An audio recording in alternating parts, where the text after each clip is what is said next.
लेकिन प्लेइंग 11 आ गई क्या अश्विन?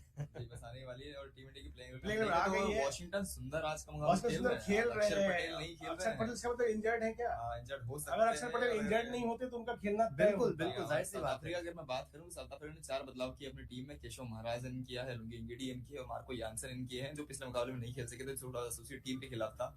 तो उसे देखते हुए टीम ने 4 बदलाव किए हैं और 4 बड़े बदलाव। Markram, de Kock, Rickelton, Brevis, Miller, Stubbs, Jansen, Bosch, Rabada, Maharaj और एनगीडी, ये साउथ अफ्रीका की प्लेइंग 11 है इस मैच में। 4 बदलाव जैसा कि अश्विन ने कहा। जी हाँ, बैटिंग देखिए उनकी काफी डीप बैटिंग है। बैटिंग नंबर 9 पर कगिसो रबाडा 10 पर रवाडा भी शॉट खेल लेते हैं यार, महाराज भी तो 10 बैटिंग नंबर कर पे लेते हैं। बल्लेबाजी। और टी20 की बैटर्स की बात करूं तो कॉर्बिन बॉश नंबर 8 पर है। और बॉस तो बहुत ही केपेबल जी एक्चुअली मतलब टीम इंडिया से बेहतर बैटिंग लाइनअप है इनका ना। अगर हम इंडेक्स की बात करें, अच्छी बात है अश्विन की इंडिया की बैटिंग बाद में है, तो उनका डेप्थ है तो पहले ही आजमा खत्म हो जाएगा उनका डेप्थ, बाद में बैटिंग करें। बिल्कुल। और मेरा कहने का मतलब यही था कि आगे टीम इंडिया की टेस्टिंग हो जाएगी यहाँ पर कि जिस बिल्कुल हिसाब से सही यहाँ पे कह रहे हो, बैटिंग होनी लाइनअप चल रही है 9 नंबर तक अगर आपके बल्लेबाज हैं और एनगीडी भी आके लंबे शॉट लगा लेते हैं तो जाहिर सी बात है कहीं ना कहीं जो टीम इंडिया के बॉलर्स हैं बैक ऑफ द माइंड ये जरूर चल रहा होगा कि हमें स्ट्रेटजी बड़ी टीम के खिलाफ और इस बड़ी बैटिंग लाइनअप के खिलाफ क्या रखना होगा। स्ट्रेटजी तो सिंपल है मेरे ख्याल से कि ज्यादा से ज्यादा विकेट लीजिए, पावर प्ले में साउथ अफ्रीका को कम से कम स्कोर पर आप रोकिए और मैच को आसानी से चेज कीजिए। लेकिन अगर यहाँ पे देखा हमने कि जो एवरेज स्कोर है इस ग्राउंड का 191 रन है जी, तो मतलब रन तो यहाँ काफी ज्यादा बनते हैं। और साउथ अफ्रीका अगर 190-200 पार कर गई तो टीम इंडिया के लिए वाकई बहुत मुश्किल हो सकता है। चलिए इस बीच में एक बार फिर बता दूं कि लाइव स्ट्रीमिंग चल रही है, जो हमारे दोस्त हमारे साथ जुड़े हैं, हमारे दर्शक हमारे साथ जुड़े हैं, आप अपने सवाल करिए, आपके सवालों के जवाब यहाँ पर दिए जाएंगे। और इस बीच सर एक इंटरेस्टिंग सवाल हमारे पास आया वेंकटेश शर्मा जी का। ये कह रहे हैं कि रबाडा से क्या इंडियन बैट्समैन को खतरा हो सकता है? कल अश्विन ने रबाडा का ही नाम लिया था, उन्होंने कहा था कि इंडिया को ऑफ स्पिनर अफ्रीकी ऑफ स्पिनर से घबराने की जरूरत नहीं है, वहाँ उनकी पेस बॉलिंग बहुत कैपेबल है। बताया अश्विन उनकी पेस बॉलिंग के बारे में। टीम इंडिया को Rabada, Marco Jansen, lungi Ngidi से घबराने की जरूरत है, वो ज्यादा कबाबल गेंदबाज है। और साउथ अफ्रीका ने भी देखिए आप केशव महाराज को इन किया है, जो राइट हैंड बैटर्स के खिलाफ थोड़े से ज्यादा इफेक्टिव रह सकते हैं। तो मुझे भी लगता है कि इन तीनों गेंदबाजों से न सिर्फ कगिसो रबाडा जो तीनों तेज गेंदबाज है, लुंगी इंगिडी और मार्को यानसन, इन तीनों के खिलाफ थोड़ा सा संभल कर खेलना होगा। और क्योंकि आज टीम इंडिया की सेकंड बैटिंग है तो मुझे लगता है थोड़ा सा वो ड्यू फैक्टर आ सकता है जो टीम इंडिया की थोड़ा सा इजी पड़े। और जहां तक मैं वॉशिंगटन सुंदर का पॉइंट करना चाहूंगा, यहाँ पर वॉशिंगटन सुंदर पर सूर्य कुमार यादव ने कहा कि अक्षर पटेल के ऊपर हम थोड़ा हार्श हो गए, लेकिन हम सुंदर के साथ जा रहे हैं। उसका रीजन क्या है? उसका बड़ा रीजन ये है, Quinton de Kock, Ryan Rickelton, David Miller, आपकी जो 3 साउथ अफ्रीका के 3 बड़े बल्लेबाज है वो तीनों लेफ्ट हैंडर्स हैं।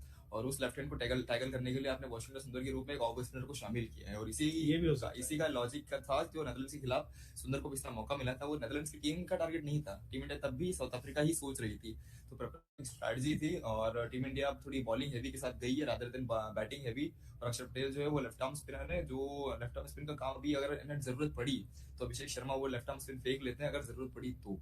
नहीं तो फिर आपके पास ऑफ स्पिन के रूप में वॉशिंगटन सुंदर मौजूद है। वरुण चक्रवर्ती एक अच्छे मिस्ट्री स्पिनर है, ये 2 गेंदबाज रहने वाले आपके पास। और 3 गेंदबाज में आपके पास अर्शदीप, जसप्रीत बुमराह और हार्दिक पांड्या के ऑप्शंस भी अवेलेबल है। इस बीच केटी 3437 लिख रहे हैं राजकिशोर जी भावुक हो जाते हैं। फिर अगला वो लिख रहे हैं राजकिशोर जी कसम खाइए कि आप आज से कूल रहेंगे आप।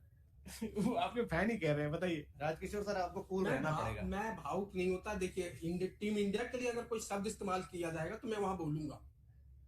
बिल्कुल बोलिए ना सर, फैन भी यही चाहते हैं और हम सभी ये चाहते हैं कि टीम इंडिया ना सिर्फ ये मुकाबला जीते बल्कि वर्ल्ड कप भी जीते। और सर अगर बात यहाँ पर चल रही है तो कुलदीप यादव की भी बता दीजिए कि आखिर क्या दिक्कत आ गई।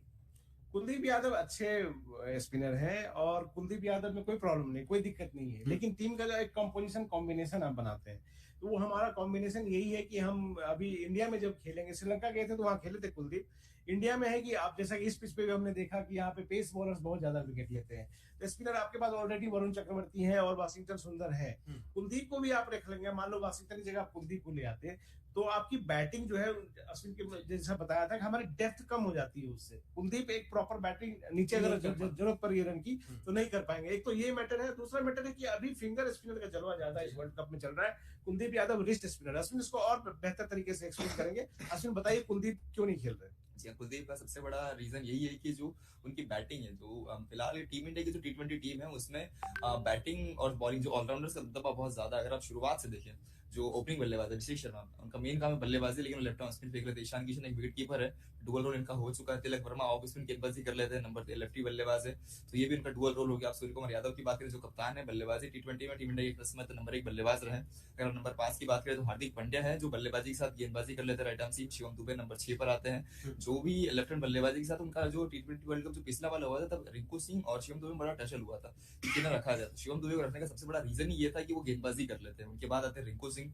रिंकू सिंह हालांकि थोड़ा डाल लेते हैं ऑफ स्पिन, लेकिन वो उतने ज्यादा कारगर नहीं है, लेकिन उन्हें शामिल करने का सबसे बड़ा रीजन है उनकी बल्लेबाजी। तो वो इकलौते हैं जो इस टीम में थोड़ी बल्लेबाजी के कारण बैठते हैं। नंबर 8 पर जो हमारे आते हैं वो आते हैं अक्षर पटेल। आज के मुकाबले में वॉशिंगटन सुंदर खेल रहे हैं, लेकिन आप दोनों के प्लेइंग स्टाइल देखें तो दोनों ऑलराउंडर्स हैं, लेफ्ट हैंड बल्लेबाज दोनों हैं। एक खिलाड़ी है लेफ्ट आर्म स्पिनर और दूसरा खिलाड़ी है आपका राइट आर्म ऑफ स्पिनर। तो टीम इंडिया चाहती है कि 8 नंबर पे उनकी जो बल्लेबाजी है वो थोड़ी अच्छी रहे, मतलब उस हिसाब की अगर जरूरत पड़ी रनों की, यानी 15 गेंदों पर 30 रनों की या 10 गेंदों पर 20 रनों की, तो वो बल्लेबाज काबिल है कि उसे मार सकते हैं। उसके बाद अगर आप देखें 9-10 आपके 11 कौन है, वरुण चक्रवर्ती आपके नंबर 9 की गेंदबाज है, जसप्रीत बुमराह आपके नंबर 10 है और हर्षदीप सिंह आपके नंबर 11 की गेंदबाज है, टीम इंडिया की टी20 में टॉप विकेट टेकर है।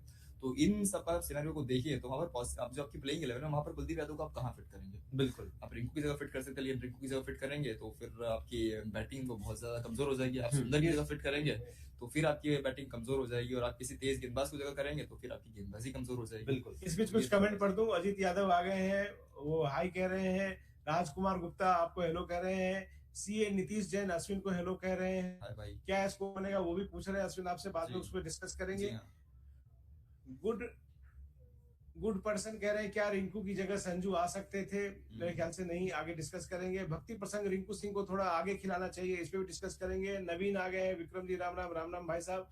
राजकुमार प्रजापति संजू को क्यों नहीं खिलाते हो? एक इंटरेस्टिंग कमेंट सचिन भी आए हैं, वो बोल रहे संजू को ओपनिंग करना चाहिए। फिर वेंकटेश शर्मा कह रहे हैं राजकिशोर जी हम आपके साथ हैं, बस आप थोड़ा कूल रहा कीजिए। बहुत सारे कमेंट आ रहे हैं। राजेंद्र प्रसाद महानिया कह रहे हैं निसंदेह बहुत बड़ा खिलाड़ी है अभिषेक शर्मा, लेकिन क्या किसी खिलाड़ी को इतना मौका मिला है? क्या ये प्रयोग करने का समय है? अश्विन प्रयोग कहाँ कर रहे हैं हम लोग? जी, मैंने हम फिर से चर्चा की, जब संजू सैमसन का सवाल आया था तो प्रयोग बंद हो चुके हैं। अगर आप देखें अभिषेक शर्मा पर टीम इंडिया ने इन्वेस्ट किया 2 साल। जब पिछला टी20 वर्ल्ड कप खत्म हुआ तब से वो जिम्बाब्वे की सीरीज में शतक लगाकर आए हैं। शुभमन गिल को रिप्लेस किया पहले, उसके बाद टीम में अपनी जगह बना ली कि बाकी कोई ओपनर उनसे आगे आ ही नहीं सकता, तो वो टीम इंडिया के नंबर 1 ओपनर बल्लेबाज है। पिछले 3 मैचेस में रन जरूर नहीं बने हैं, लेकिन वो टीम इंडिया के नंबर 1 बल्लेबाज हैं। और जो अगर किसी खिलाड़ी में आपने इतना ज्यादा इन्वेस्ट किया और वो खिलाड़ी ने अगर आपको रिटर्न्स भी दिए हैं तो आप क्यों नहीं उन्हें बैक करना चाहेंगे? भले 3-0 होना, देखिए अगर कोई बल्लेबाज अभिषेक शर्मा के कैलिबर का बल्लेबाज अगर 20 गेंदों में 30 रन बना के आउट होता है तो हम जरूर सोचेंगे उन्हें बाहर कर देना चाहिए। थोड़ा और 20 में 40 बनाओ। जी हाँ, क्योंकि उनसे वो उम्मीद की जाती है कि अगर आप 20 गेंदों पे 40 बनाए, 20 गेंदों पे 50 बनाए, लेकिन आप 0 पे आउट हो जा रहे हैं, मतलब आपका वो रिदम एक शुरू ही नहीं हो पा रहा है। तो टीम इंडिया जरूर चाहेगी अभिषेक शर्मा के कैलिबर का बल्लेबाज कम से कम थोड़ा शुरू तो हो। जब एक बार शुरू हो जाएगा, अगर वो उसके बाद भी रन नहीं बना पाते, जो हम बात कर रहे हैं 20 गेंदों पे 30 रन और 30 गेंदों पे 40 रन नहीं बना पा रहे या 50 रन बना पा रहे, तो फिर हम सोच सकते हैं कि संजू सैमसन को मौका मिलना चाहिए। लेकिन अभी 0 का एक ऐसा आंकड़ा है जो कई बार ना बल्लेबाज दिमाग के साथ ज्यादा रहता है, ये उनके रनों के साथ या उनके बैट फ्लो या फॉर्म के साथ भी रहता है, थोड़ा माइंडसेट का खेल रहता है। जिस मोमेंट पर उनके अगर इसी मुकाबले में हम चाह रहे कि 1 रन एटलीस्ट बना ले, तो जैसे ही वो 1 रन जब कॉन्फिडेंस लौटेगा और जब छोटी पारी भी आ जाएगी 20 गेंदों पे 50 रन की, तो वह कॉन्फिडेंस लौटेगा उनका। और अभिषेक शर्मा फिर आगे के मैचों में दिखाएगी कि क्यों वो टीम इंडिया के सबसे बड़े बल्लेबाज है।